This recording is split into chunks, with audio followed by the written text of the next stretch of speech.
आपसे एक क्वेश्चन है। आप एक बात बताइए, मान लीजिए कोई चोर आपसे आपका कुछ रुपया, मान लीजिए 10,000 रुपया आपकी चोरी कर लेता है और वो चोर पकड़ा जाता है।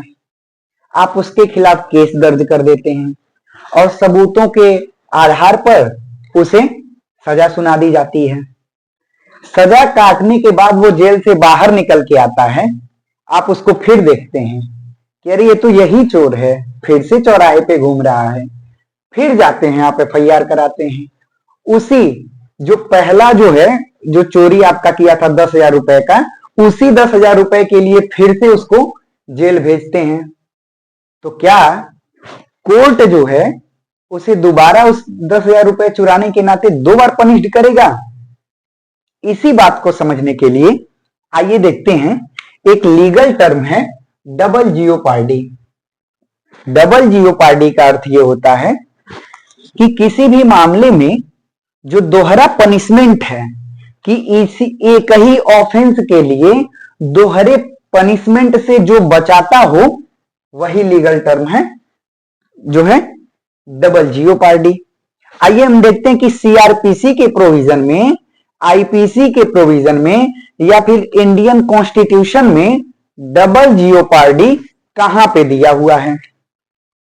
अगर बात करें CRPC की, तो CRPC के सेक्शन 300 में यह दिया है कि पर्सन वंस कन्विक्टेड और acquitted not to be tried for same offence. इसका मतलब क्या है? अब वही सेम एग्जांपल ले लीजिए।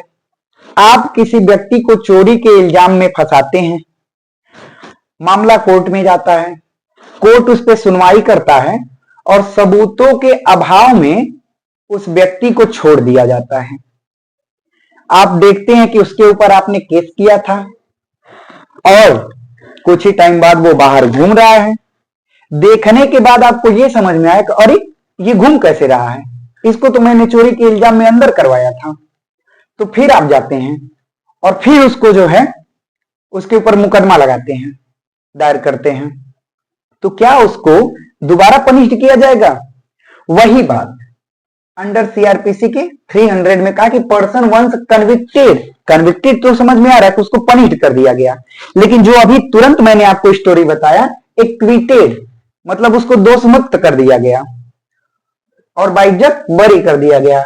Not to be tried for same offence, उसी सेम ऑफेंस के लिए दोबारा उसको प्रोसिक्यूट नहीं किया जा सकता है, दोबारा उस पे जो है ट्रायल नहीं चलाया जा सकता है। ये बताता है हमारा CRPC का सेक्शन 300। अगला जो सेक्शन है वो है सेक्शन 71 ऑफ द IPC। इसमें क्या कहता है कि offender shall not be punished with the punishment of more than one of such his offenses। मतलब सेक्शन 71 ये कह रहा है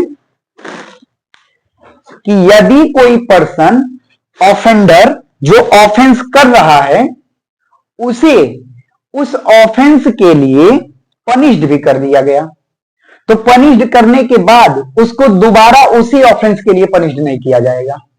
ये बताता है सेक्शन 71 ऑफ द IPC।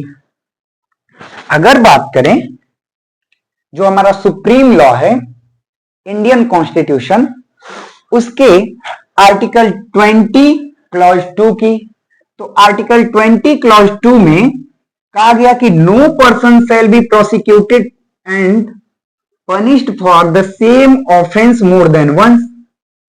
यानी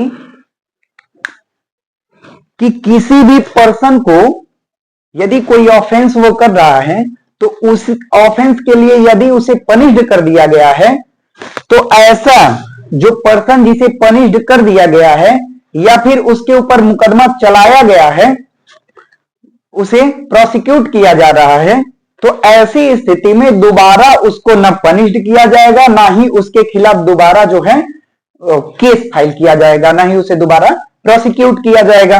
ये कहता है इंडियन कॉन्स्टिट्यूशन का आर्टिकल 20 क्लॉज 2।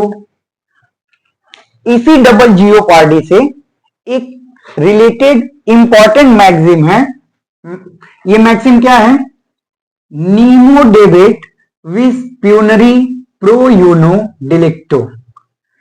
ये जो मैक्सिम है, नेमो डेबिट विस प्यूनरी प्रो यूनो डिलेक्टो, इसका भी सेम मतलब है कि किसी भी पर्सन को यदि कोई ऑफेंस कर रहा है या फिर उसे किसी कोई उसके ऊपर कोई एलिगेशन है, उसे कोर्ट में उसके ऊपर ट्रायल चला जा रहा है, उसे प्रोसिक्यूट किया गया है, तो सेम ऑफेंस के लिए दोबारा उसको प्रोसिक्यूट नहीं किया जाएगा, दोबारा उसको पनिश्ड नहीं किया जाएगा।